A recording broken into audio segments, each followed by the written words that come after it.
and development from molecule to AI with AI. I am Muskan Soni and I will be your host for today's session.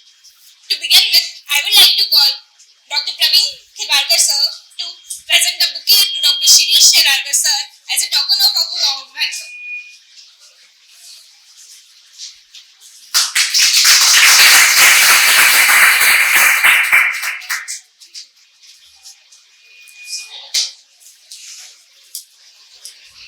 I would like to call sir for the Saraswati Puja.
Yesterday, we explored how the discovery of new drug molecule is shaping the future of medicine.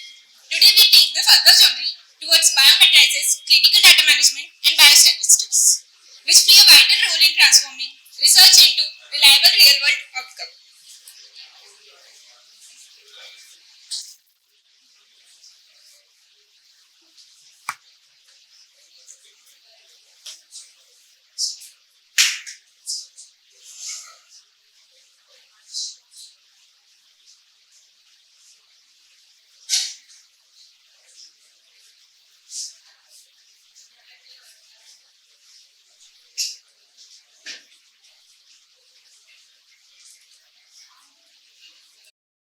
Dr. Shirish Sherlekar sir with a big round of applause.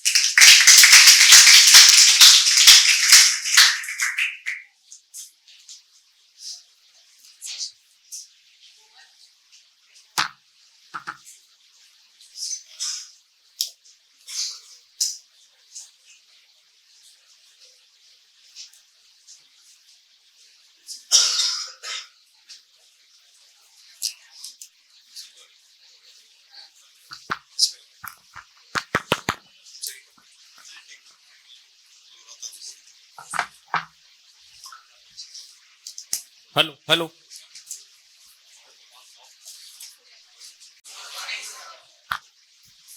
So yesterday we understood the basics of clinical research. As you said, you must have retained about 10 to 15%, which is fair enough. क्योंकि जो पहली बार सुनता है अगर 15% दिमाग में घुस जाए तो दूसरे तीसरे दिन तो काफी कुछ घुसने की उम्मीद है. The subject is such that it is very difficult to comprehend in the first attempt, because first it's something which has to do with medicine. You people are not taught medicine. आपको कोई medicine नहीं सिखाता है. Human anatomy, physiology मेरे लिए थोड़ा easy क्योंकि मैंने डॉक्टरी पढ़ी, so it is easier, but for you it is difficult. Now yesterday we saw that if you recruit patients, you collect a large amount of data.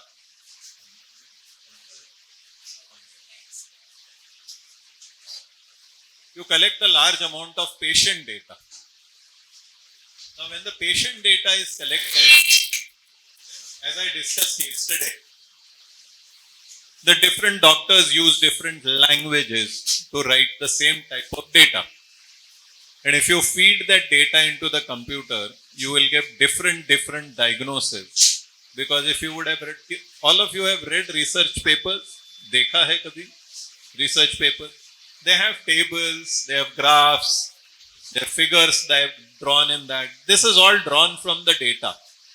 So if I, as an example, if I take myocardial infarction, अगर वो 4 different तरीके से लिखा जाए, तो मेरे को एक ही disease के 4 diagnosis मिलेंगे. and that would be wrong in terms of analysis of the data. So you require something to manage that data properly so that you can analyze it properly. And the process by which you manage that patient data or the history, signs, symptoms, lab parameters, वगैरह, that process is what is known as clinical data management. As the name indicates, it's clinical data, and the management of data gives rise to clinical data management. So when clinical research began, this particular part of clinical research was called as clinical data management. Today, it is called as biometrics. And the reason is that clinical data management and biostatistics work very closely with each other, and hence the two departments were merged together in the industry, and that gave rise to the term of biometrics. So today, if somebody tells you, do you want a job in biometrics, you should clarify from them of what you are interested. Are you a statistician?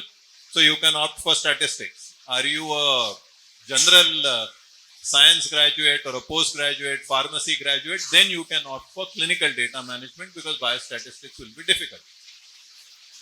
Secondly, when you talk about both biostatistics and clinical data management, it has two components of it. One is the development or the programming computer. Computer program karna padta hai. You have a software to handle data management. I'll tell you about the common softwares. But that software also needs to be programmed before it is used. That doesn't mean that you should understand computer science. But if you are interested with the background of clinical research, you can also do programming, which is called clinical data management programming. And similarly for statistics, it is called biostatistical programming. But that depends upon an individual's choice. I am not interested in either of the programming because I am a bit weak in mathematics. So मेरे को उसमें interest नहीं. But other than that, it is. So it depends upon you. Today I am going to talk more on clinical data management and a little bit of biostatistics, but not on programming to that extent. Biostatistics also I will restrict myself because it's a vast topic. I am not a master of biostatistics. So I understand only what is needed to interpret a trial data, but not how to do biostatistics. That is not my domain, and I am completely zero as far as that part of biostatistics is concerned. So I cannot teach you that. So I will not talk on it. Let's go on to the next slide. What is the definition? As we say, in a clinical trial, a large amount of patient data is collected. This patient data means what? Patient ka history. What has happened? What is his name? And usually in a clinical trial, remember the name of the patient is not written on the case report form or the history sheet. It's never written. It's by law, it's unethical to write somebody's name. It has to be coded. So usually the codes which are used are the first 3 or 4 letters or the first initial and the surname of the individual. That is how it is there. So it has its name, his address, his age, his gender. Those are the basic information that you collect. Now after that, the doctor collects the history of the disease. What is the history? कितने दिनों से है? कितनी severity है? क्या symptom है? मतलब patient ने क्या कंप्लेंट्स बोला है आपको? और दूसरा साइन क्या है? मतलब डॉक्टर ने क्या एग्जामिनेशन के बाद पता किया है कि क्या है? देन कौन से दवाइयां दी है? कुछ पुरानी बीमारी है क्या? और पुरानी कुछ दवाइयां चालू है क्या? All this is captured on the hospital sheet. Hospital में भी केस रिपोर्ट फॉर्म देखा होगा ना, तो उसमें ये सब कैप्चर होता है. उसके बाद this is then captured on what is known as a case report form. Just remember the name, what is a case report form. I'll explain to you a little later. So that is the data. Now besides this, what are the investigations done? X-ray, CT scan, blood examination, urine, biopsy लिया है क्या? Tissue का कुछ किया है क्या? All that data is called lab data, whether it is an X-ray or a ultrasound or a lab blood report or a urine report. They all are clubbed together under the definition of lab data. So that lab data and the patient data together comprises what is known as the clinical trial data of a patient. And like that, in a trial, as we saw yesterday, you can have it up to 300 or 500 patient data in any given trial, which comes to you not from one single hospital, but it may come to you from 50, 60, 80, 100 hospitals from across the world. So trials are conducted across the world, across multiple hospitals, not at one place. Barring the phase 1 trial, which is usually done in the hospital of the concerned pharmaceutical company. Is that clear? So today, even if you are sitting in India and doing clinical data management, you will get the data from around the world. Now, before this data management actually became electronic, people used to capture it on a paper. And that paper on which the data was recorded is known as the case report form. I'll show you an example here. Today, because the softwares are available, like you all have Microsoft Windows, right? But Microsoft Windows is controlled centrally by US Microsoft. आपके पास license है, and it opens up. You don't pay the, other than pirated copies. You don't pay the license fees, your Windows will stop working, right? You have PowerPoint, Excel, don't pay the money of the license and it will stop. Similarly, data management and all have licenses of software. So I can open it here in India, somebody can open it in China, US, London, San Francisco, anywhere they can open the data. And they can enter the data directly, and that particular thing today is called electronic data capture, EDC. So instead of paper, you capture it directly onto the electronic system, so it is easier to analyze. Now, clinical data management is a skillful handling of the data generated during a clinical trial process. And why it has to be done skillfully and accurately is because you want to do a statistical analysis which will actually interpret what that answer is. जब भी हम कोई experiment करते हैं तो हमारा एक hypothesis होता है. ड्रग में भी एक हाइपोथेसिस है कि अगर मैंने ये ड्रग यूज किया और ये एक्सपेरिमेंट किया इस पेशेंट्स में तो उससे फायदा होगा या नहीं होगा. That is what is the null hypothesis. होगा या नहीं होगा. So similarly when you do a drug trial you have this data, and to analyze that you use statistical methods to do the interpretation of that. And because everything is occurring on a computer, you require a data which is very clean, good, and systematically arranged. Now, when I talk artificial intelligence and machine learning, I'll talk about data. तो general definition of data का क्या है? जो भी लिखा है, जो भी मैंने देखा है, वो डेटा है. बट डेटा में क्वालिटी होती है. जो व्हाट्सएप पे आता है, फेसबुक पे आता है, इंस्टाग्राम पे आता है, ट्विटर पे आता है, that is the most third rate data to rely on.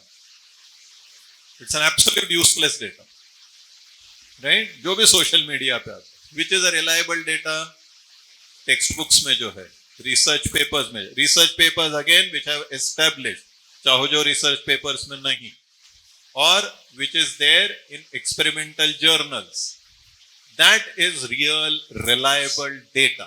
I'll talk about more it later, but just understand the difference that you cannot do a study on WhatsApp messages and say whether I should select A, a prime minister, or B, a prime minister, which occurred in Nepal just now. You can't do that. That is a bad experiment, right? Then the trial data has to be accurate. Now, I'll give you examples where mistakes occur. Many times, while writing, say for age, a protocol will specifically tell you that the age has to be written in years and months. Right? What do doctors do? Many times by mistake, they say a man instead of 40 years, they will say 40 months. Many times this mistake occurs. They'll say the weight has to be written in pounds or kg. So they mistake that also at times. Instead of, many times I have seen myself, they have changed the gender of the patient. So instead of writing a female, they have written a male and vice versa. So when you go through the data, you realize that this mistake has been done and you need to get it corrected. So person who does the data management has to keep all this in mind to ensure that the data is accurate. Okay. Then it has to be complete. Now what does accurate mean? That it is corrected in a right manner, in the right way. If the weight is to be recorded in kgs, you will have to record it in kgs. You can't put pounds there. If height is to be recorded in centimeters, you will have to write it in centimeters. You can't say I am 5 feet 10 inches. You cannot write that. Because that will again cause a variation in the computer when you create the table or you analyze the data. Suddenly एक आदमी 5 feet 10 inch का हो गया, बाकी सब 160 centimetre 170 centimetre के हो गए. तो डेटा में कैलकुलेट कैसे करूं, इंटरप्रेट कैसे करूं? So those are the problems. So it has to be corrected in the right way. Then it has to be complete. What does completion mean? Anyone? What does a complete data mean? Now when you are doing a trial, the patient comes over a number of days to you. Weekly आ सकता है, 15 days में आ सकता है, according to what the protocol says. Daily आ सकता है. So when you collect the data, you have to collect all the data which is required for all the visits that he comes. You cannot say this time 15 दिन बाद patient आया, वो सब पहले जैसा ही था, तो मैं data नहीं लिखने वाला. That's not acceptable. अगर आपने वो डॉक्टर ने ऐसा किया, the patient will be removed from the trial. Because this is a breach of ethicality, it is a breach of scientific ethics. So you cannot do such thing. And why I am insisting here? Because in India, the chalta hai attitude, which is specifically in Madhya Pradesh, Rajasthan, Gujarat and all, अरे एक दिन नहीं लिखा तो क्या फर्क पड़ता है, is not acceptable. And today the softwares have been built in such a way that if you don't have it, it will reject you. It will instantly reject the patient. So whether you like it or not, the patient will not be included. So it has to be a complete data. Then it has to be consistent. Now if you are saying that I will record the weight in kg and the height in centimeters, then every patient everywhere in the world will have to record it that way. So some doctors can say, अरे पर मेरे पास जो weighing machine है उसमें pounds ही है, kg तो है नहीं, तो मैं कैसे measure करूं? So then you have use a formula which is again standardized in the protocol and will say convert the pounds to kg by using this formula and write the kg. You cannot write pounds. Same thing for height. Inches में लिखना है तो convert करो तुम्हारे centimeters को inches में, standardize करके वो लिखो. So that is what is consistency in the data. Then next is, it has to be integrated across patients. As I said, same data has to be taken in all patients in same manner. Then you need to validate. Now when you do a trial, you do a lot of standardization of how the data will be recorded. Because if you don't do, as I said, doctors will write in their own way and you will have a problem in data management. You can't interpret the data. So this validation is done during the clinical data management, and when the doctor is taught how to conduct a trial, this particular thing is insisted upon by the company. And last is, it should be verifiable. What does verifiable mean? As in English, verifiable मतलब क्या? तो कहाँ से verify करोगे data? Patient तो है नहीं तुम्हारे पास. कहाँ से verify करोगे? On the which sources? Patient तो आके चला गया, treatment हो गया, चला गया. वो कहाँ होगा? कौन सी सिस्टम में? हाँ? वहां की एंट्री. ये तो केस रिपोर्ट की एंट्री है. सोर्स डेटा कहाँ है? What is source data? Hospital में जब पेशेंट आता है तब रिकॉर्ड करता है ना हॉस्पिटल का सब. ये तो कॉपी है उसका, जो प्रोटोकॉल है और उसका जो CRF है, that is a copy of that data. So the source of truth, as they say, is the hospital records of the patient. So when a clinical trial is done, जो clinical research associate रहता है वो periodically hospital में जाता है. Every 15 days और every 1 month वो जाता है. वो ये केस रिपोर्ट फॉर्म्स निकालता है जो आपके कंपनी के हैं. वो जो पेशेंट का ओरिजिनल रिकॉर्ड है वो निकालता है. and then he cross-checks whether the data has been done correctly or not. If there is a problem, then he goes back to the doctor and says, please explain why it is different here and why it is different in our forms. And then it gets corrected. Whatever gets corrected has to be documented.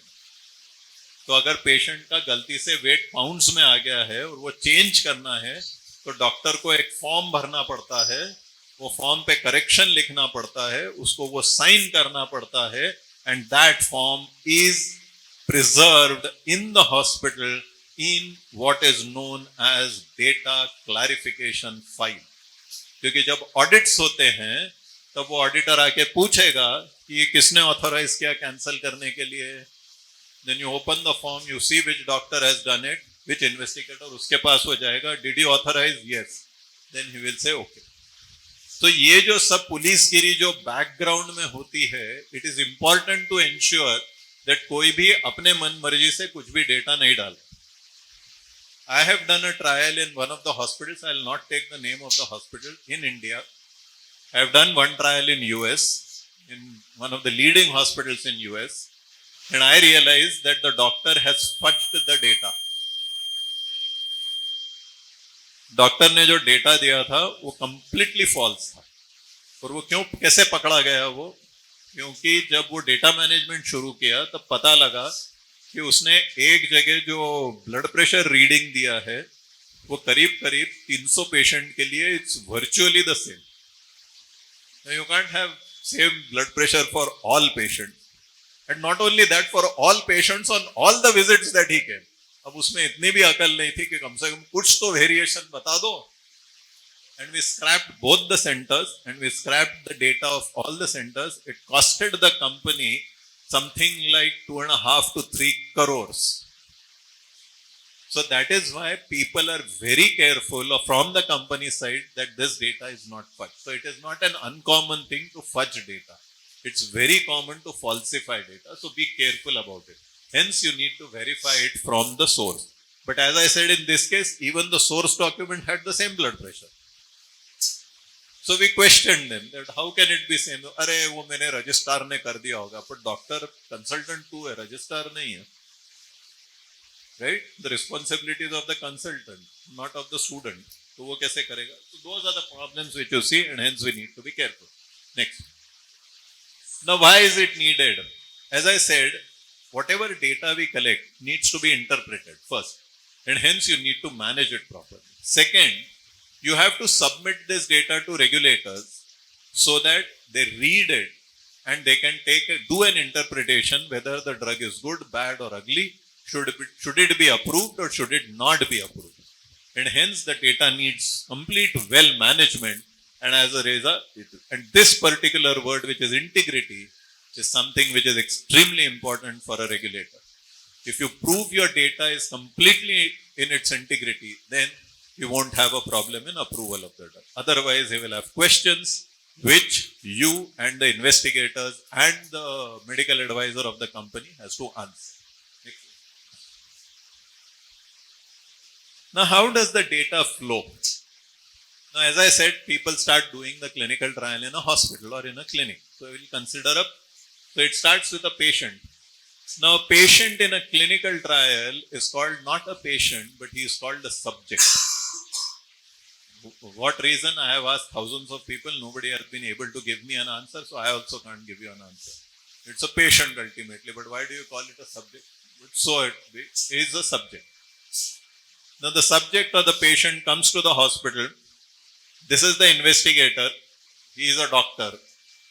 He starts taking the history and recording the data according to what the protocol tells him to do. Right? So the second person involved is the investigator. Then he wants to do some investigation, so he sends it to a central lab. Now another important factor in clinical research is that every pathological lab in a country or in a city cannot do the investigations which they want. The blood sample, urine sample, tissue sample has to be sent to one single lab in a country, or at the most 3 or 4 labs. Those labs are certified by the company or certain accreditations if they have, And on that basis, the lab is selected. So if you want tomorrow, कि मेरे को उज्जैन में clinical trial करना है, you can't go to a Sampurna diagnostic and say कि ठीक है मैं तो यहाँ कर दूँगा, unless that diagnostic lab has been approved. Usually, they take a lab which is spread across the country and they use that lab, prove it with the certification, and then only they allow. So the third part is the central lab where all the investigations of the trial are done. This doctor, when he wants this to be done and the patient history, he records it in a CRF, which is the case report form. The case report form is made or created on the basis of the protocol. And then he is the data manager and the monitor. So the data manager's job is to see that the data is accurate, complete, integrity is there, etc., which we just see. So he does that job. He then finishes his data management and sends it to the statistician. If there is a problem which he finds, he will send it to the clinician of the company to clarify the data or problem. If that fellow cannot clarify, then the report goes back to him to clarify. And that is where, if you see this, DCF is data clarification form. Now, as I gave you an example, patient male है, पर ऊपर उसका gender female कर दिया है. I can't change it, no matter I am definite that it is a male patient. I will have to send what is known as a data clarification form to the investigator. He will fill up the form, send it to me, and then only I can change it. Many times what happens is that doctors writing, so you all know how it is, right? Either the chemist can read it and sometimes he himself also cannot read it. So when such handwritings come, we don't interpret. We just take a screenshot of it, send it to the investigator and says, please type it out and send it to me what you actually want to say. So that all goes through what is known as a DCF or a data clarification form. Once all this is done, the statistician will do the analysis of the data. Analysis means he will just create the tables, figures, listings. Now, if I am a doctor and I am doing a trial on hypertension, what do I need? I will first need that the data is segregated between male and female patients. As an example I am giving, not necessarily that way it can be done. It can be done as common also. So what I am giving is just an example, but not a sacrosanct example कि दूसरी तरीके से कर ही नहीं सकते. So I would prefer a male-female segregation. I will prefer a segregation between age groups. So I'll say between 30 and 40, give me one group. Give me between 40 and 50, give me one. 50 and 60, give me one. So I'll have 3 groups of male and 3 groups of female. Then I'll tell them, give me the data if the patient has some other complications or other diseases, say diabetes for as an example. And again, give it to me according to gender and age. So the statistician will create the tables accordingly and give it to me. Then I will say that, okay, I wanted a what is the blood pressure reduction? Is it 10 for every 10 millimeter reduction? So the first group has 10 millimeter reduction. The second group had 20 millimeter reduction. So I can get the data split the way I want to. And that is all done through a statistical software, which is, it will be done through a statistical software. And in clinical research, the statistical software which is used is known as SAS, SAS. It's a company which has developed that software, and why it is only used in clinical research is US FDA, UK MHRA, and all of them want the outputs of tables and graphs and all coming from only that software. Don't ask me what is the reason, but that is how. The SAS is from Germany.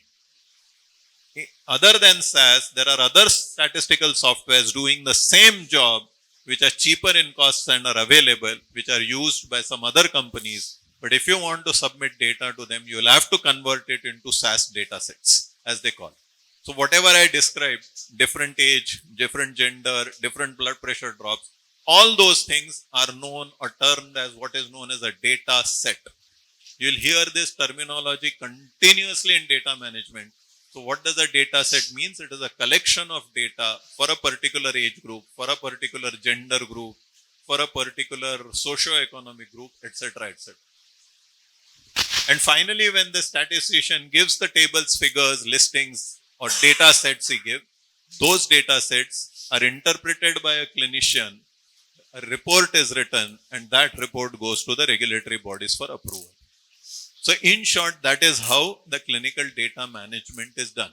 So the ultimate purpose of a clinical data management is to send data to the regulatory bodies, but it goes through a number of people and departments before it reaches the regulators. Yeah, next. Now, who are the key members? So suppose you join a clinical data management group, suppose. So you will have these many different kind of roles to play. The base level of it is a data entry operator. Now that data entry operator is gone because now the data which is captured is electronic. So you don't require anybody to enter data. But then the next level is there of it, which is a guy who cleans the data. So you will have that position. After cleaning the data, you can go to the next level, which is a medical coder. After that, you will go to the next level, which is like database administrator or a development or a programmer or a project manager. These are different jobs which are there. You can be a quality assurance guy. A clinician is required for coding purposes. I'll tell you further what is exactly medical coding, or a biostatistician. But if you don't have a statistics degree, by and large, they will not employ you as a statistician. So these are different job options which are available to you. Depending upon your understanding, seniority, and the skills which you show, you can grow up the hierarchy of that. Next one. We discussed this. What is source data? It is the data which is lying in the hospital records. And that is the source of truth. There should be no discrepancy between the source data and the data which is there on the CRF. If it is there, the patient will be removed from the trial. No questions asked.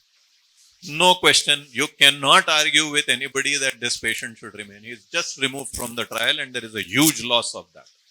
Next one. Now these are different phases of a trial. So when you are doing a trial, you have a software with you now. But the software is not completely developed according to what you need in the trial or what trial you are doing. So the first stage which anybody does, and this is predominantly done by a programmer, is a setup of a trial. What is a setup? That you have a protocol. You know that ABC is going to, this is the data which is going to be captured. This is the way the data has to be captured. Example which I gave you is weight, gender, height, in centimeters, inches, whatever. So that is what is known as specification development. If you go to clinical data, you will say blood pressure. How will you measure it? In millimeters of mercury. If I talk of lab data, how will you measure blood sugar? So milligram per deciliter. Either are you going to measure in deciliters or are you going to use another form of unit called SI unit? There are different units in which lab parameters are measured. So you will specify in the protocol, it will be very clearly specified how it would be, and that is what is development of specifics. Now, why is it needed? Tomorrow, if you start entering the data into a software, and these are like precautionary measures in a software. Now, the software says that you have to enter data in inches, suppose, and you add and say 5. अब किसी भी आदमी का 5 inch का तो height हो नहीं सकता है. So data will get rejected. It will not allow you to move further because the computer will recognize something is wrong in the data. So these are certain precautionary steps which are taken because when you keep filling in data, you can make simple mistakes. And these are developed on the basis of the specifications. The third thing which you do is design a CRF. Now protocol will tell you do this. So many visits are there. On this visit, first visit, you do this investigation, you do this examination, blah, blah, blah. But for everything which the protocol says, you need a space to capture it, to write it down. And that is what is known as CRF designing, case report form designing. Now, usually if a IT guy does a designing. He does a design which is very complex because they are used to seeing these things. We are computer idiots. We prefer a very clean screen and easy screen. That is the difference between, say, an Amazon. Very clear, no? It is idiot proof. Amazon पे गए, Flipkart पे गए, item देखा, cost देखा, click किया, cart में add किया, click किया, payment किया. Very simple. He can complicate it phenomenally. कि वो price point गायब कर दिया, तो ढूंढना पड़ेगा तुमको price कहाँ है, irritation होगा. So all these things are taken into consideration because the people who are entering the data are doctors, not engineers. So they do this. The thing is designed in a colorful manner. It's not plain black and white. So you add colors. These are just aesthetics to ensure that you like to enter data rather than saying कि अरे कहाँ झक मार के data add करना पड़े. So those are certain things which are to be kept in mind when you do CRF. Then is edit check. I gave you the example of an edit check that if you have to add height in feet, and if you write 105, it will not take the data because 105 feet का आदमी नहीं हो सकता, giants भी नहीं होते. So it will say correct something. तो doctor को या data entry को समझ में आता है something I have done wrong. So he goes, checks and corrects it accordingly. So those are known as edit checks.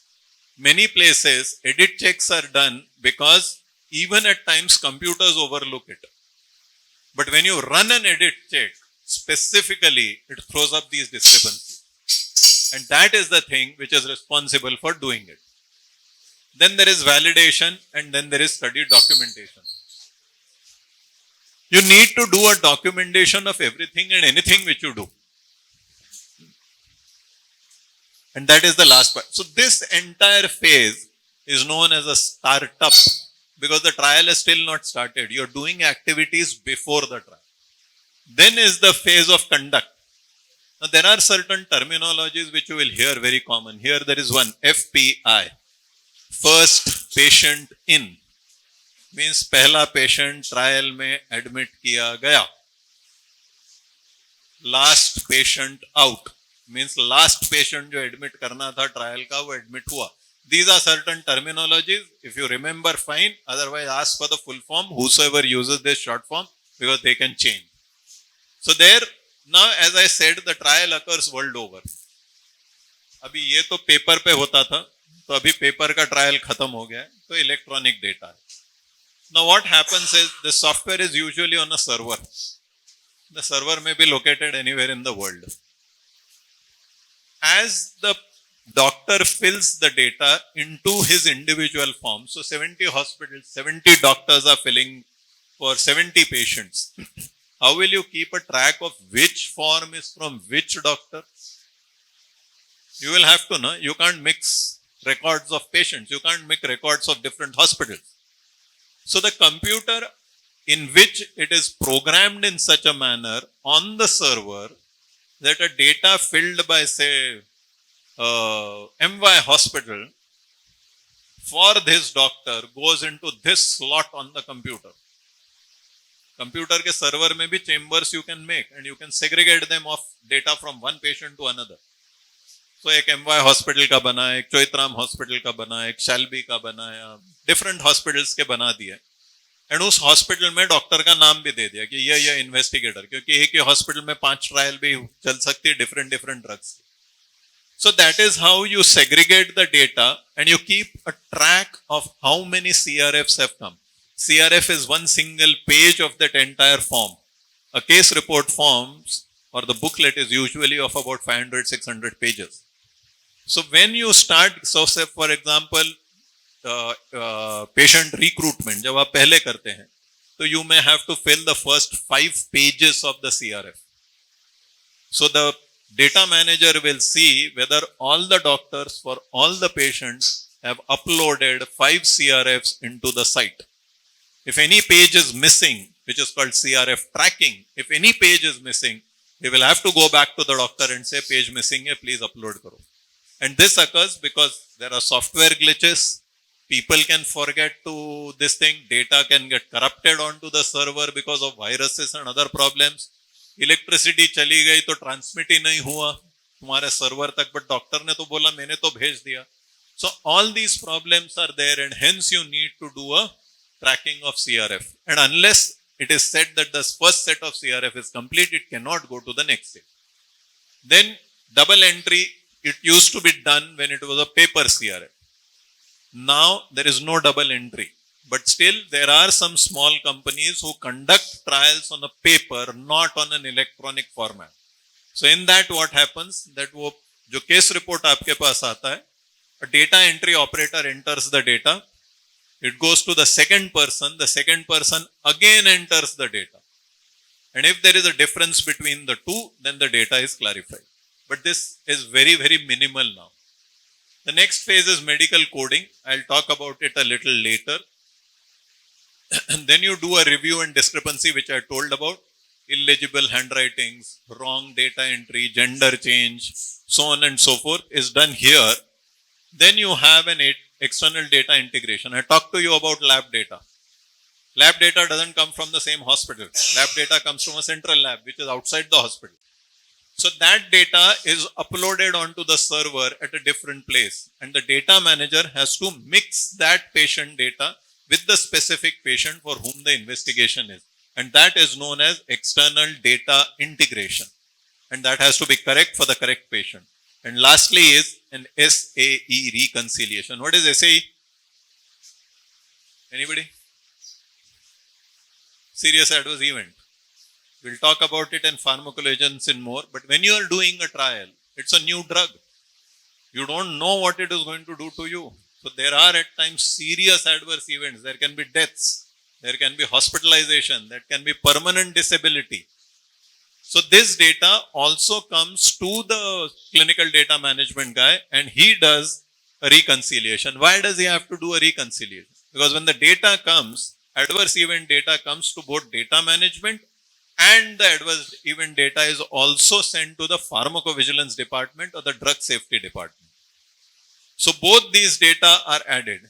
The data management guy only does it to complete the page. He is not interested in its analysis because he cannot do the analysis. That analysis is done by the safety department.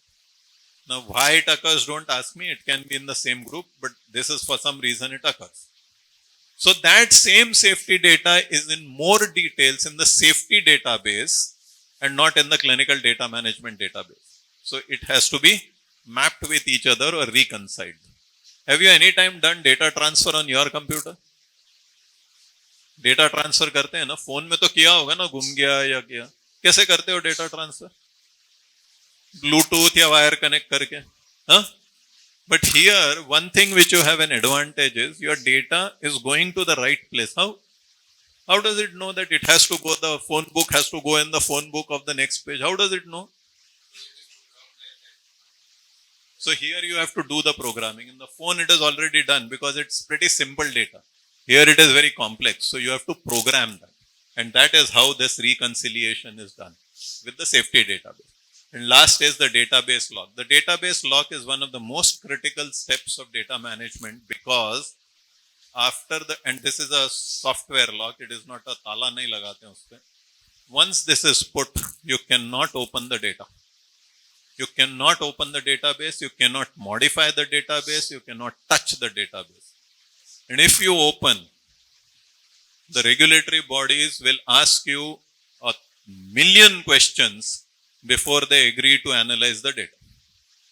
So this database lock is done after a huge amount of deliberation between the various teams to say all patient data is in, all discrepancies are cleared, all edit checks are done, all accuracy is there. There is a checklist. And for every checklist, the guy has to give a tick. And even if there is a problem which occurs, then God save the trial. Because regulators do not like the database to be opened. So this is the most crucial step. Before that, you can change, open, do whatever you want and record it. But once the database is locked, you should not be looking at or touching it. And then the data is transferred to the biostatistical or the statistical group, which will do the creation of the data sets on a software which is using a SAS. Next one. Go to the next. Now this is a detailed flow. If you want, take a photograph and keep it. I'm not going to go into the detail, but what it says is, you get the CRF, you make sure it is complete. If there is any data problem, you get a clarification done. It goes back and forth. Once the clarification is there and validation is complete, verification is complete, you do a coding. Once the coding is done, you ultimately close the database and it is sent for this thing. So this is just a pictorial diagram. It's in more depth of what it is. So if you come across a software of data management, you will have to do all these steps. And for entry of one case report form, if supposing all case report forms are with you and the patient has been closed, it takes about a day and a half to complete the entire process of it. So it's a long duration, not one person does it, multiple people do it, and they all do it in a continuous manner, in a seamless manner, so you get a good data. Next one. So this is something which is a very critical component which is known as the data validation plan. Now the data which you get, how are you going to validate it? Validation against the specifications which you have. Again, I'll take an example that if you say height, it has to be recorded in millimeters or centimeters or feet. How have you ensured and how will you ensure that is written in this data validation plan? So whatever you are going to do, if tomorrow there is a question raised, you prove it to me that this is done correctly, how will you do it? That will be captured in the data validation plan. Means हम गए थे, हमने किया, उसका proof ये है. As an example, आप class में आए हो, आपने अटेंडेंस साइन किया है, टीचर ने देखा है, वैलिडेशन हो गया है, मतलब आप फिजिकली क्लास में प्रेजेंट थे. टेस्ट के बाद अगर आप पास हुए, उसका मतलब कि आप मेंटली भी क्लास में थे, नहीं तो you are only physically present. Correct? That is what is validation. Next one. Then a data management plan. Now, how are you going to manage? Validation is only one step of the entire data management, right? Management is case report forms आए कि नहीं बराबर कैसे देखोगे? Drug supply बराबर हुआ है कि नहीं कैसे देखोगे? Whether biopsy sample का report आया है कि नहीं आया है कैसे देखोगे? Investigations बराबर हुए हैं कि नहीं? All this falls under what is known as the data management plan. Whether the data clarification forms are all with you, have they been recorded properly? Because these are all looked at when there is an audit which occurs from internal as well as from regulatory agencies. I have attended such audits from FDA, from MHRA, from EU, Germany. I have attended them and they are pretty tough. FDA is the easiest. So, chalta hai wo. But MHRA and Japan and Germany, they are very, very strict auditors. So you need to be careful of what, and the only way to manage an auditor is to be totally and completely honest with them. Never fudge with the auditor. नहीं मालूम तो सीधा बोलो नहीं मालूम, नहीं किया है तो सीधे बोलो नहीं किया है. Don't try to fudge around because the auditor is far smarter than you are. And he will catch you. And if he catches you, then the consequences are bad. So you have to be very honest with yourself, with the patient, with the trial and with the auditor. Right? Next one. So these are the, go to the next one. Next one. This is the CRF. Can you read that from long? I don't know. Can you blow it up if possible? See, here it is. Were the vital signs performed? So blood pressure, pulse, here mentioned. So यहाँ you will have to give a tick, yes or no. What is the date of these measurement? कौन से तारीख को measure किया था? Because वो visit से correlate होना चाहिए. So that date will come. Now this date has to be done in a specific manner. India में we put the date, month and year. In US they put the month, date and the year. So it can vary from country to country. So you have to standardize it. Otherwise you will have a problem. So this again is in the specifications, in the data plan and in the protocol, how it is to be captured. Then it is also saying vital sign. What was the result of the systolic blood pressure? So here, if you can see, it is written in millimeter mercury. Now here, if you add, say, 300, suddenly a pop-up from software will come. Are you sure that the blood pressure was 300? It's a reminder to you to check. Or if you write 10, it will again say, is it right? So those kinds of things are there which are there in edit check. So this is a case report form ka example. This kind of thing will be there for every visit. And as I said, one case report booklet consists of about 300 to 400 pages. It can be more depending upon how complex the trial and how long the trial has been. Like, for example, cancer patients, the trial can run for an year or year and a half. So there, the case report forms are thicker. But if you have a pneumonia, the case report form will be for about 100, 150 pages. So it varies depending upon the disease. Next one. Go to the next one. This is more computers. Now, what is CS, which we are talking of? What is annotation? Annotation just means that what are you going to record it and how. So again, if I take the example of pulse, you will say 20 per minute or 100 per minute, not every 5 minutes or so. So that what you write there in the back of the software is what is known as a CRF annotation. And this is done for each and every field. If you go back to the slide, that CRF form. Now, if you see, blow it up. Now, when you see this millimeter of mercury, behind this, behind what you see in the screen, behind that is the software working. So, there it would have been written that if it is captured in any other parameter or beyond or above or below this value, you have to create a query. And that is how the discrepancy, or go to the next same slide. Go ahead. That is where, what is, now see here, if you see, go to the next one. That's a better explanation. Now this is informed consent. Blow it up.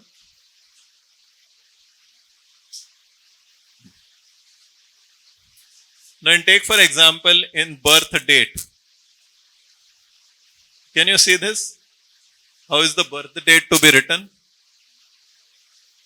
This is coded in a coded form, it is written, but what it says is you have to write a month first. Month, if it is January, you will have to write 01. Right? That is the month. If it is a date, if it's 5, you will have to write 05. And if it's 2025, you will have to write 2025. You can't just write 25 in a year. And that is what is an annotation which is given here. Race. Race के लिए short forms रहेंगे.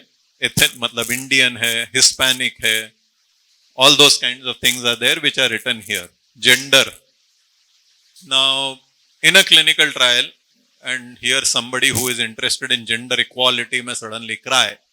But in a clinical trial, you either take male or you take female patients. You do not take any other gender. That is because that population is less, and what you are doing an experiment is for general majority of the patient, not a specific class of patient. There are trials which are done only in that class of patients because the hormonal levels are different, because the body metabolism is different, everything is different. They are set slightly different individuals in terms of medicine. So you cannot comprehend the same results in them. Next one. Next one.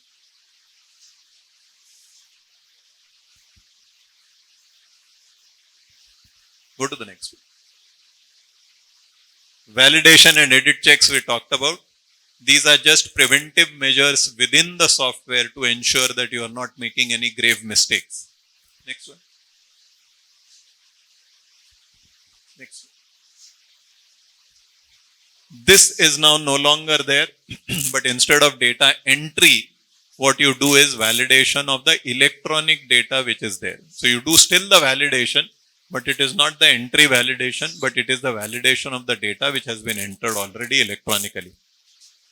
Database lock we discussed, the most crucial aspect of for a data manager. In my entire career of about 35 years, where I have done something like more than 600, 700 trials, we have opened the database only once. And once we opened that database, the entire team of ours was there living in the office for about 15 days, really did not go home. For 15 days answering the queries of the UK and the US regulatory authorities. And because they work on a different time zone, we had to remain in the office. It is that bad, and nobody from the head of my boss down the line, everybody was in the office. Because if we would have not given proper answers, and even the sponsor company, if we would not have given the proper answers, the loss of money was in millions of dollars. And hence, this is a rarest of the rare phenomenon, not a common one. Next one. This we have completed. Next one. This tracking and all I spoke about, it is very crucial, because if you miss some sheet, your data will not be correct and it will be incomplete. So you need to tracking. This is a very important part. Actually, there is a position in an organization. His job is only to track the data. Case report आया कि नहीं, lab information आया कि नहीं, biopsy का report आया कि नहीं, एक्सरेज आए कि नहीं, all that is done by one single person. This is now no longer existing. It's very, very rare. Discrepancy management, which I spoke about, which is done on the basis of the data clarification form. Discrepancies are varied, and in any trial, at least there are more than 15 to 20,000 clarifications that you seek. Because many times we don't understand what the doctor has written, hence you need to clarify. Many times you can't read what the doctor has written. Sometimes he doesn't write anything and leaves it blank, just bhul jata hai likhne ke liye. So all this is clarified using the discrepancy management system, and whatever you ask for the discrepancy queries you raised are stored in the computer. Even if you have by mistake yourself have wrongly written a date, birth date, instead of writing 5th December, you have written 4th December, and you can make mistakes. A doctor can make mistakes like that. If you change it, you are allowed to change. If you change it, then behind the software, it gets captured as to from which computer it was done, at what time it was done, and who the computer belongs to. So when you say people, police, how do they catch on using the phones and all? So this software, whatever you do in the software, so it will tell you what time it opened. It will give you the IP address of that particular computer. It will tell you what time it was done. And all this can be correlated to the guy to whom it is allocated. That is why if you see in an IT company or a clinical research organization, password protection is given a huge importance. They compel you to change the password every 3 months. If you don't change, you are locked out of the system. And it comes as a warning, please change your password. You can't use the same password for at least 4 occasions. So, aaj complete kiya, so probably you can use it after 12 months only, the first password. Second, you should have capital letters in it, you should have figures in it, you should have numbers in it, and the length should be more than 6 or 8 alphabets or digits. And it has to be a combination. Otherwise, it doesn't even accept the password. And that is why if you see the other thing in all IT companies, the moment a person gets up from his seat, within 2 minutes or less than that, the computer locks itself and the screen goes blank.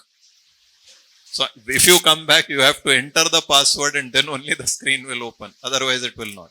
And this is all done to prevent fraud. आप table से चले गए, कोई दूसरा आया, उसने data change कर दिया, नाम आपका आएगा, करा किसी और ने होगा.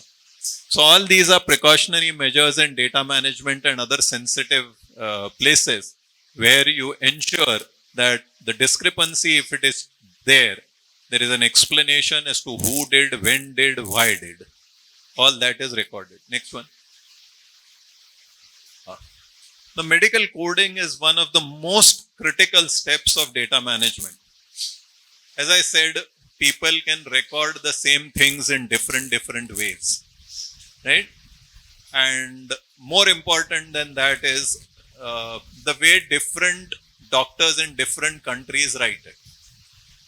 Now, if you come in India, a very common symptom which is talked about by a patient, say a hypertension patient or a cardiac patient, sir, बहुत घबराहट होती है. What does it mean? In terms of medicine, what does it mean? Nobody understands what it means. If you go to the US, they will say, sir, I was under the weather. What does it mean? Literal translation कर दो, कोई मतलब ही नहीं निकलता. So these are the kind of certain terminologies which are specific to a given country or a given state or a given city, which doctors have it in their language. And when this comes, and this comes for normal, now some doctors will write that the patient had pyrexia, right? It's a pure medical term to say rise in body temperature is pyrexia. Other doctors at some place will say that he had fever. Now what should I write? Fever or pyrexia? Huh? But who decides? And how do you decide? And for that is medical coding. It's a dictionary, which is the most common dictionary used is known as the MEDRA. It's available. It has to be bought. It is available and all pharma companies have that dictionary, and that dictionary is used to code. Another example, similarly, is the case of drugs. To give you a very common example, now Zantac has been banned world over except in India. But if you see the Zantac spelling in India, normal spelling should be Z-A-N-T-A-C. Correct? Zantac ka spelling. You pick up any old strip in US, Europe or anywhere in the world, the name is Z-A-N-T-A-C. In India, the name is Z-A-N-I-T-A-C. Now, दो अलग-अलग दवाई हो गई according to the computer. How will you put it together? So for that, there is another dictionary which is known as the WHO Drug Dictionary, WHO, World Health Organization, WHO Drug Dictionary. Another thing which I will say is that many places people write generic names. Now generic may be problem hai.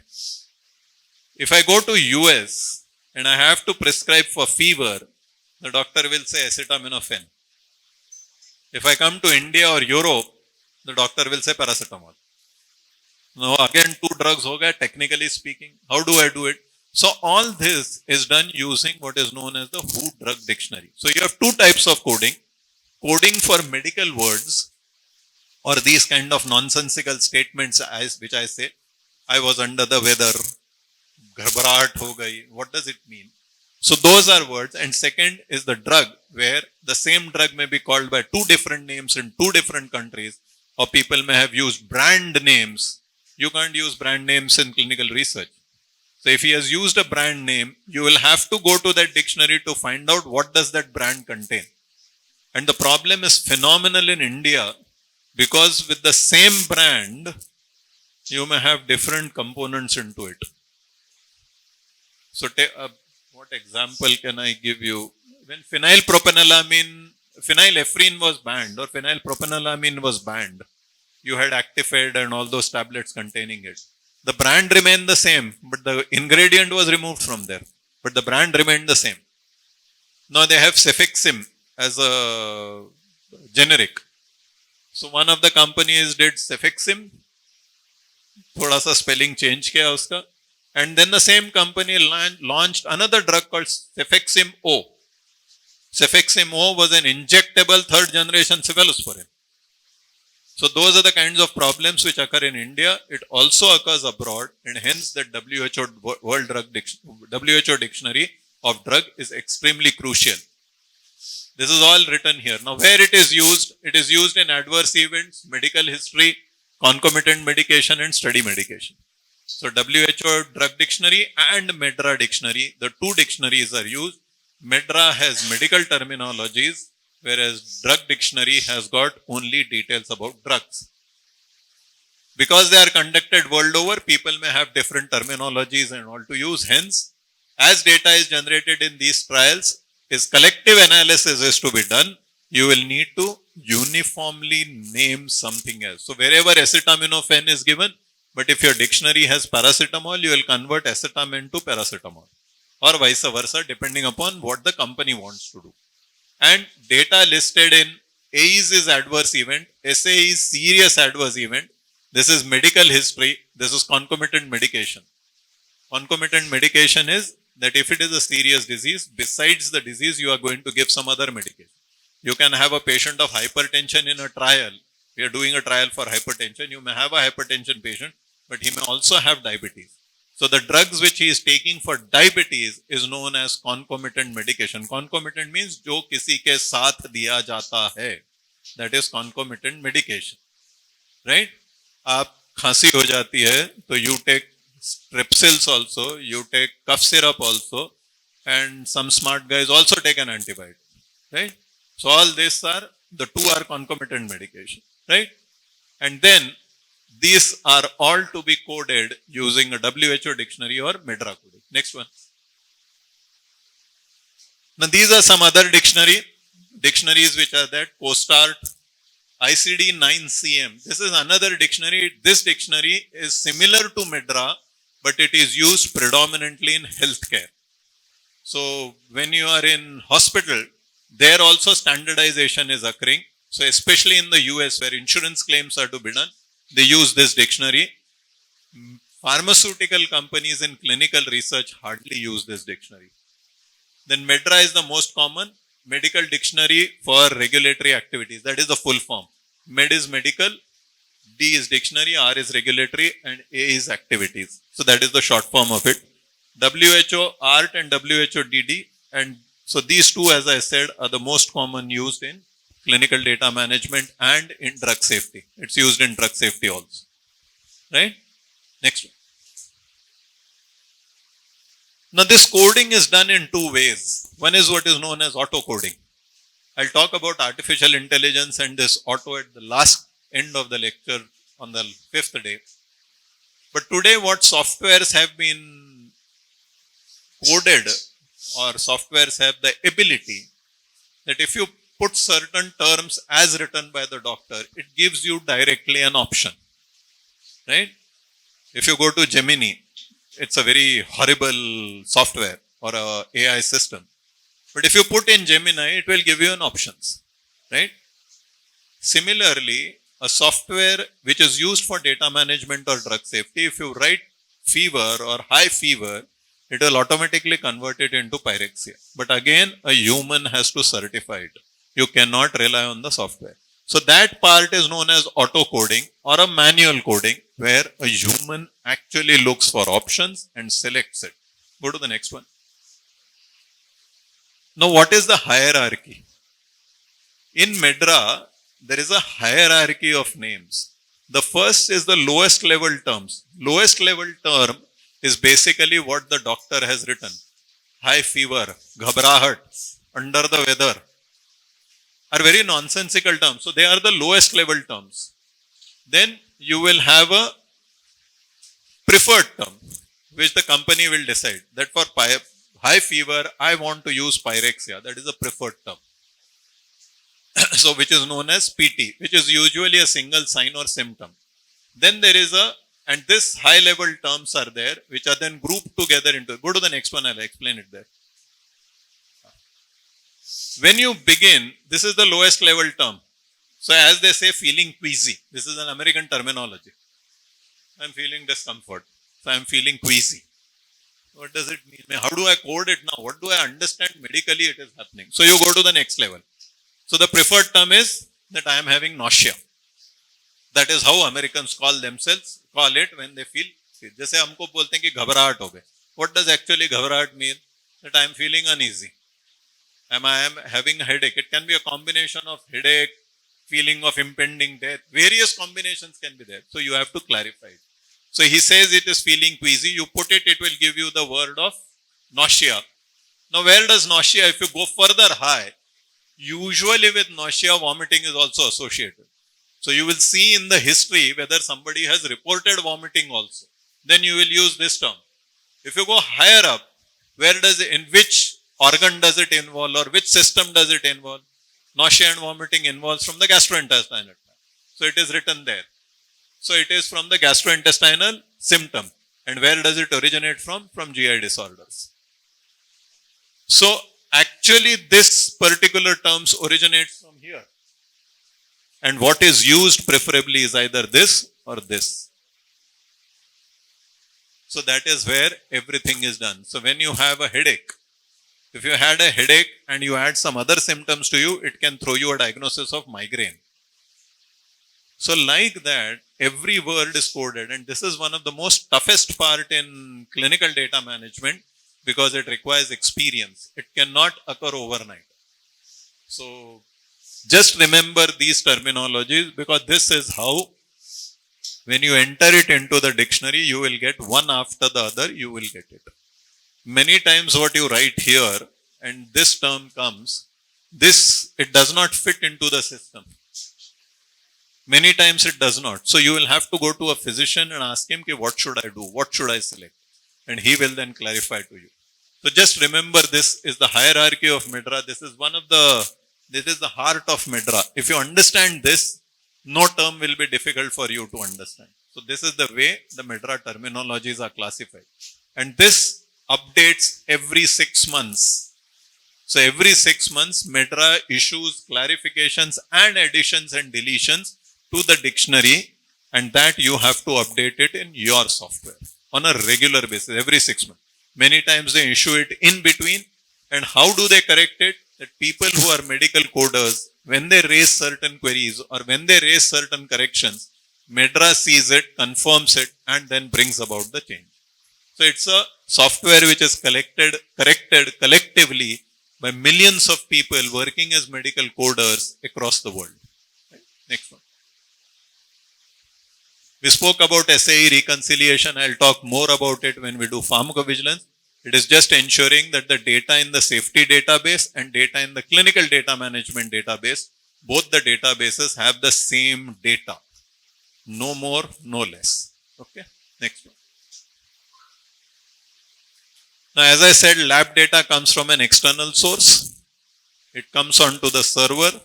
It has to be added to the patient data, and that process of transferring that data to a patient is known as lab data transfer. There is a specific position in clinical data management whose job is only to do that, because he has to not only check the values, whether they are within the range, outside the range, abnormal, but also whether the units which are used are correct or outside the space and get it corrected. So it's a huge job of lab data transfer. It requires medical knowledge. It requires clinical data management knowledge. It requires a knowledge of pathology systems. So it's a huge responsibility. Next one.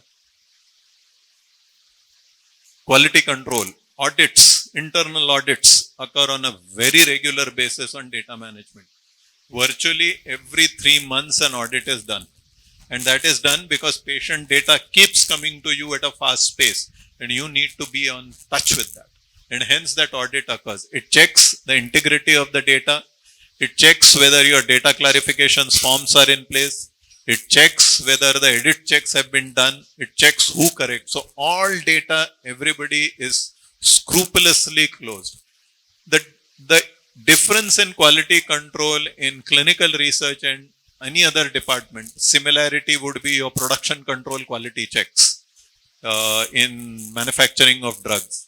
What they say is, if I simplify it, decide what you want to do. First step, decide what you want to do. Then document it as to how you are going to do what you have said. That documentation is the standard operating procedure, the SOP. Once you have the SOP, once you have said what you want to do, you have the SOP of how will you do it, then actually do it in that way. And when the auditor comes, prove it to him that you have followed the SOP to the T and everything is according to the SOP. That you have to prove. Prove not orally, but on paper.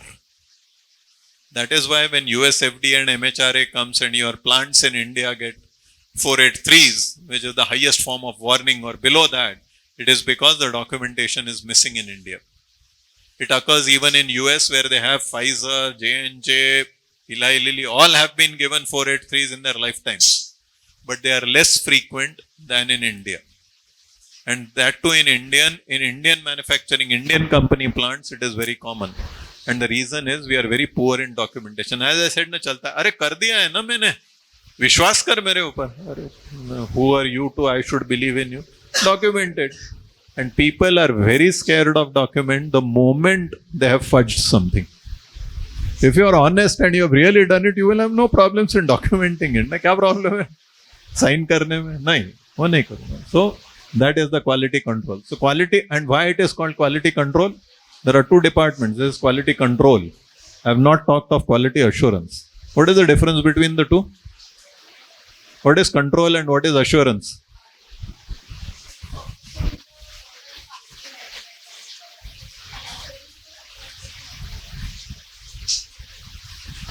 Control, you are right to a certain extent. Control occurs at the project level. So when you are doing a clinical trial at the project level, the control occurs. The guy is sitting in the project. So he is not independent. A quality assurance occurs from an auditor, which reports, that quality department predominantly reports directly to the CEO, not to a manufacturing head. It reports to the CEO. So he is independent.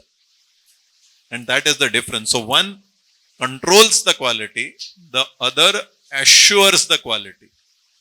वो आपको एक assurance देता है कि आपकी quality ठीक है. That is the difference. So I have used the word quality control, which is embedded in the process.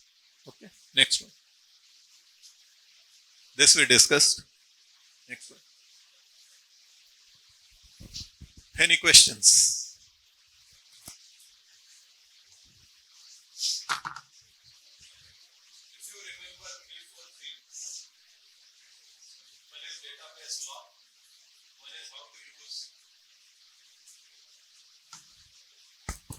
If you remember 2-3 things, one is database lock. I'm not talking in sequence. One is database lock. One is the coding. One is the CRF collection and ensuring that all CRFs are there. If you ensure all this, by and large, you have understood about 90% of data management. So these three things, remember, are the most crucial for understanding data management.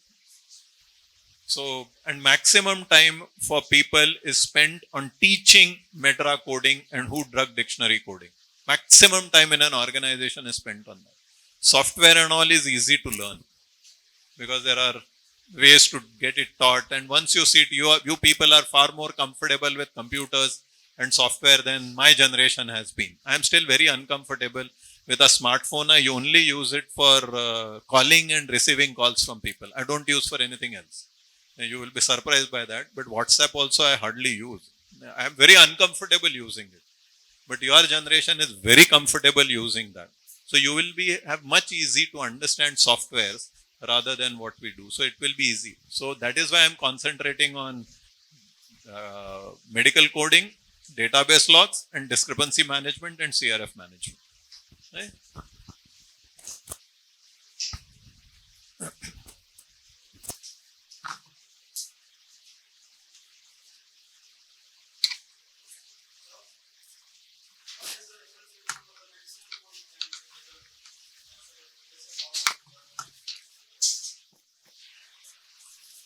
The difference between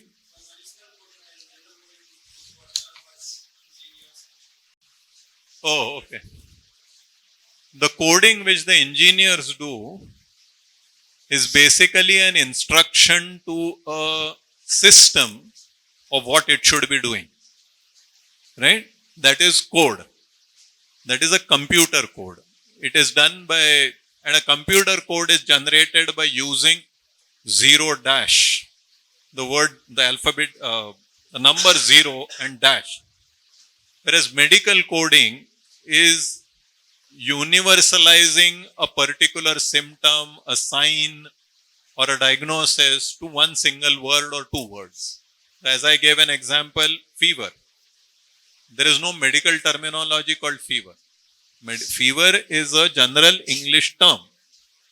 Pyrexia is a medical term. So if anybody writes fever, you have to convert it into pyrexia. So that does not occur with writing a code behind. That the Medra has done. So that is the difference between a coding which an engineer does and a coding which you people will do if you enter data management. So why don't we just program the software as if it automatically converts the SI units so that we don't have to do it manually? Don't have to code. Don't have to do it manually. What? The SI units. SI units. Yes. Like if someone has written 103 centimeters, program automatically converts it into feet and inches. Why it doesn't do it? Because if the system does it, if I go into the what is known as a software validation is another branch which gives you a check of who changed, when changed, how changed, what changed. If a computer does it, it will have no such, it will have an answer, but not the answer who. It will say system changed it. Now, whether the change which the system has done is accurate or not, who will decide? Error correction only I am telling you. If the error correction computer does, who has decided whether what the computer has done is correct or wrong? Who has decided? So can I rely on the system? You cannot rely on a system completely, including artificial intelligence, machine learning, which I'll tell you more about it at that time. So computers are not allowed to do automatic checks. They are allowed to tell you, please check whether you have done it correctly or wrong. And if you say yes, then it will record that a human on that IP address from that computer at this time has given an instruction to the computer to correct it, and hence it was corrected. Otherwise, अभी क्या बोले sir virus घुस गया था तो उसने अपने आप करेक्ट कर दिया. Possible, no? But I can't risk that kind of a thing. If I have done wrong, then I will be held responsible and I will be punished for that accordingly. What can I do to a computer? हाँ ठीक है गलती हो गई छोड़ दो अभी. So that is the reason why you don't allow. Where things are not critical for the outcome of a trial, there you may allow it to automatically do it. But उसका impact trial results में नहीं ज़्यादा पड़ता, इसलिए वो allow करते हैं. But otherwise, at all critical junctures, they will not allow you to do. Though it can be done, it is not that it cannot be done, but they don't allow it to work. Yeah.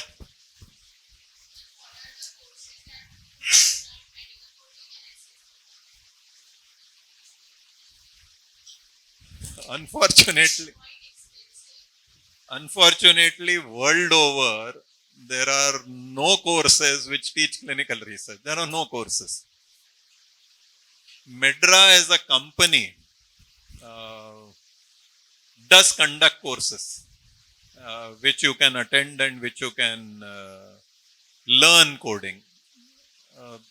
The reason why, first of all, I don't know why clinical research is not there. But why Medra coding is not taught is because the license cost is immense. So if I want to buy to teach, they will charge me a couple of crores. And I can't charge it to you unless I do it for 1 million students. I can't recover that cost. But when Medra themselves teaches, it is their own system. So they will charge you only they still charge you a good amount of fee. But they will teach it on their own system, so they do it free. The other option, which at times they allow, but not necessarily at every time, they give institutes a training license. The training license is a condensed software where they give it to the institute at a cheaper rate. And they say that at any given point of time, 15 people will be able to learn on that. And remember that they ensure and monitor this, and they will say not to use it for commercial purposes. Because I have seen in India, many colleges have taken that and started using it commercially. So The company came, shut it down and said, blacklisted them and said, in future, no software will be given to you. So there the license fee is very, very low, which a college can afford. But it's not definitively that they will give it. So unfortunately, then you learn it only when you enter the organization. Because another thing, you can learn the basics with Midra, but there are specifics of a company, which only a company teaches, and it varies from company to company. So I can here give you more details on Midra if I talk only on Midra than what I have given. I can give you examples and you can do it yourself. But a software exposure is going to be very difficult because of the price constraint.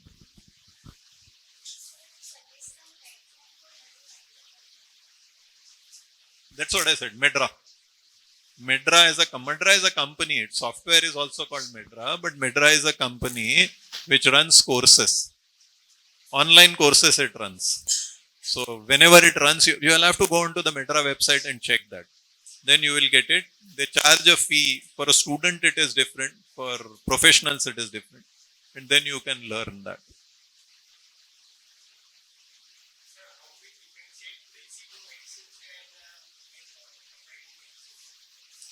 Differentiating for what?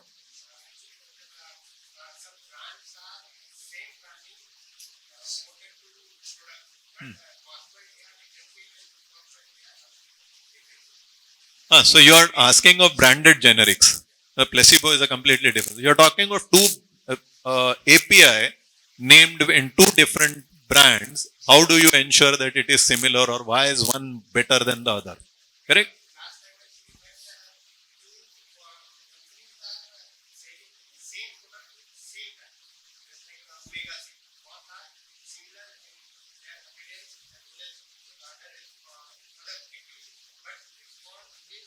Different. So how we can differentiate them? Which medicine is true? No, both medicines are true. The problem occurs because of the following things. Though this is not part of clinical research, but I will tell you. You all have heard of the expiry dates on medicines. What does it mean? Drug will? And why will it not function? Not?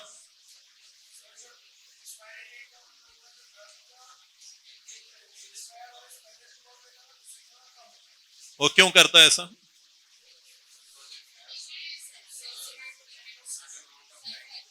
Degrade होता है, right? Degrade होता है, और some drugs may also get converted into a poisonous substance, right? Now, whatever is the shelf life or the studies which you do, stability studies which you do, according to that you decide. Now there are a couple of factors. The stability studies which you do are done in a very controlled environment. A temperature of 32, 32, relative humidity of 60, 65, right? Placement in a cool place, away from sunlight. ये सब controlled atmosphere में होता है, right? Even if it is like freezed product, वो भी controlled atmosphere में होता है. When the drug comes outside in the market, can anything of this be maintained? Somewhere तो अब इंदौर में, उज्जैन में टेम्परेचर 45 डिग्री तक जाता है, या ठंड में फिर 4 डिग्री और 3 डिग्री भी होता है. बारिश में बॉम्बे में जाओ तो ह्यूमिडिटी परमानेंटली 80% से अबाव रहती है, right? So the atmospheric conditions vary.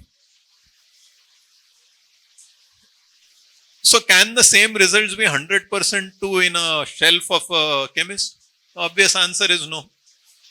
Now to compensate that, what pharmaceutical companies do, and it depends upon different pharmaceutical companies, they start with the purity of the API more than 100%. What does purity more than 100% mean? That they take the degradation into consideration, and instead of adding 2 grams, they will add 2.1 gram. Right? 1 milligram ज़्यादा डाल देंगे. Why? Because degradation जब shelf life तक के end तक पहुंचेगा, at least 100% you will get. Now the law states that on the day of expiry, the potency of the medicine, I'm not talking of efficacy, I'm talking of potency. The two words are different. The potency of the medicine should be at least 95 to 97% of the original day when the drug was manufactured. So if it has to be 95 or 97%, the purity has to be either 100% or 105 or 110 or 120 depending upon the degradation. If I give you an example as Zantac or even omeprazole, they degrade very fast. If you expose Zantac to moisture, it suddenly becomes, the tablet becomes very soft. Try it out if you want to. It becomes soft. If you see omeprazole, the granules which are omes, if you take the granules which are inside the thing, start turning black, which is the degradation of the compound. So if you start with a purity of 95 or 96, at the expiry it will definitely not have the same potency which is desired. Because उसकी potency 95 start पे थी तो end होते होते तो वो 92, 93 पे आ जाएगी. Similar to your question, if I have two medicines of the same generic but two different brand names, the costlier one will have a higher purity as compared to the cheaper version. And that is only because I am putting less drug into one, I am putting more drug into the other. Indian companies, by and large, smaller companies, have a habit of starting with exactly what is needed. That is about 95 or 97%. Multinational companies in India go a little higher. So they may be 101, 102, 103%.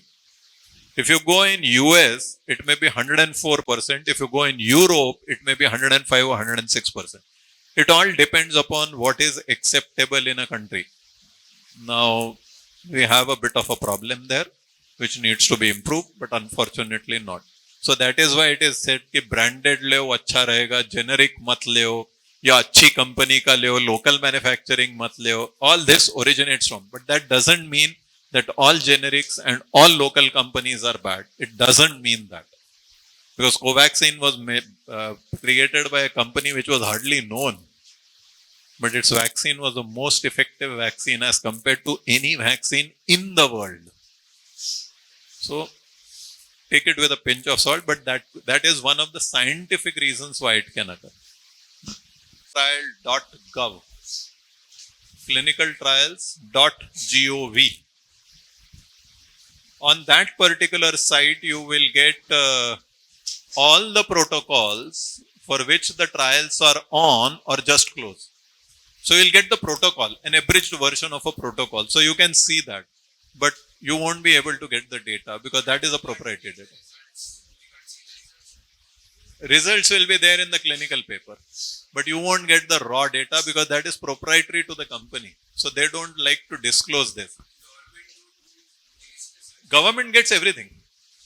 Government gets everything which it wants. It has to just ask for it and they will have to give it. They cannot say no to it. If you go on to the European Medical Agency's website, you may get blinded versions of clinical trial reports. Because there was a rule in Europe which they said that you can publish redacted data, as they say. Redaction is removing of certain data which the company thinks it is not to be disclosed to public. Government ko disclose hota hai, but public ko nahi. So they put the clinical trial in which the analyzed data is there and you can see the reports. But by and large, you won't get clinical data onto the thing because of its proprietary and patent related issues. Nobody wants to disclose it to general public because any other company will also pick up that data. 20 साल के बाद क्या मतलब निकलता है उस मतलब वो डेटा का ही नहीं वो बोलते हैं तुम उसको see there are a lot of issues within the clinical data which the companies don't disclose because again it is beneficial to them if they are developing some other molecule. If that is known, then the other company will use it and derive the benefit from what is the problem in that drug and don't do it. So that is why they by and large don't do it. And because वो data उनके पास है, वो उनको उन्हीं से मांगना पड़ेगा जब तक वो खुद नेट पे नहीं डालते.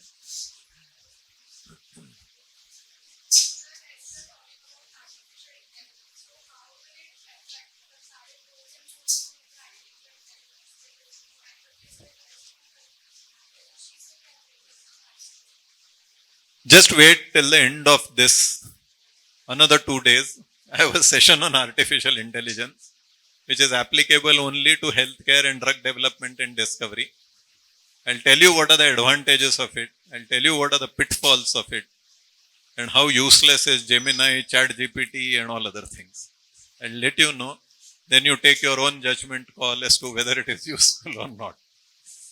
I don't prefer AI at all.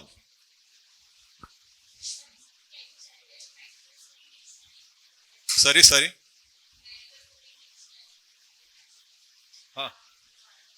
Medra. MEDDRA. Medra is a company also. It is controlled by WHO and pharma companies. So you can get it there. Yeah. Any other questions? Okay. Then I'll close the session here. And if there are any questions which you think of today, you can ask me tomorrow when I come before we start the session. Otherwise, whatever you have written, try to sharpen it.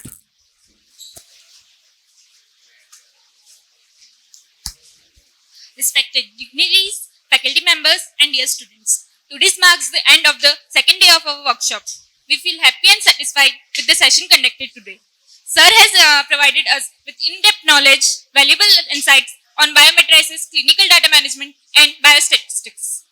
Enriching our understanding on these important areas, we are highly thankful for time, effort, clarity with which these concepts were shared. Now I would like to call everyone for high tea time, and we welcome you to all for the next day, and the timing will be provided in the group. Thank you.